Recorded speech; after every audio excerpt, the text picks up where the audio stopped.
Have you ever heard of Venezuela? Probably not. Venezuela is a big country right at the tip of South America. This small nation holds a lot of history, like where the George Washington of South America, Simon Bolivar, was born. Even though this big nation is little to not talked about, many interesting things have happened there. In order to learn more about this amazing country, I interviewed Francisco Farraco, or Francisco for short. He currently lives in Scarsdale with a wife and 3 kids. Francisco grew up in a used to be prosperous country. Venezuela had a lot of money because it produced a lot of oil. They would sell those barrels of oil to countries like the US. For him, he never thought he would move. When Francisco was in his early and late teen years, he loved to joke around and throw pranks. Francisco only had plans for 2 universities. He only thought of 2 because they were the best 2 in all the country. He got into one of them and chose to go there. He studied hard as Francisco loved school and he also had big dreams to accomplish.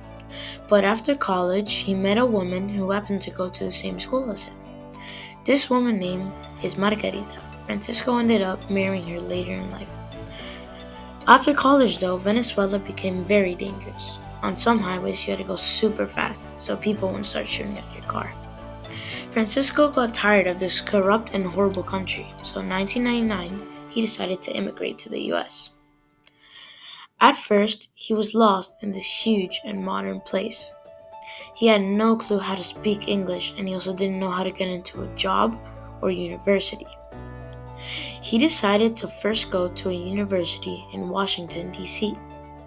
He couldn't go anywhere else because he sent his letter late.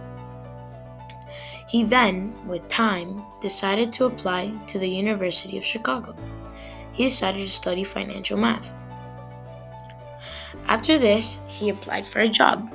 He decided to go to Banco Santander. This bank was important to him because it was the first real job he got. After a lot of banking jobs, he became brave and decided to start his own company. He already had a family to manage. He decided to name his company Farraco Partners. This job for him is super important because he has worked on it for so many years. He now lives in Scarsdale, New York. He has 3 kids and a loving wife. He would not want to go back to Venezuela. That's the story of Francisco Farraco.